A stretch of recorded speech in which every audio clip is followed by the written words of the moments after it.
wat jy moet hê as jy lede van die publiek wil vervoer Ja. vir geld, vir inkomste.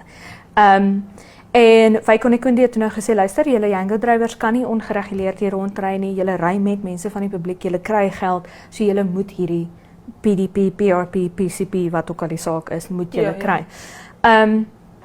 En baie van hulle toe nou gister, laas jaar al in aksie gespring en aansoek gedoen. Baie van hulle, toe ek nou daar was, het hulle vir my gesê, baie mense het nou al laas jaar aansoek gedoen vir die ding. Hulle kry dit nie, hulle moet dit teen die einde van die maand hê.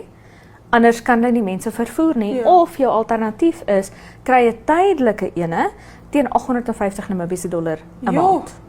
Dit is 'n bietjie 'n hoë bedrag. Hy's vir 'n maand geldig en dan moet jy elke maand daai 850 Namibiese dollar betaal totdat NATIS en Ministerie van Werke en Vervoer nou klaar is met jou aansoek.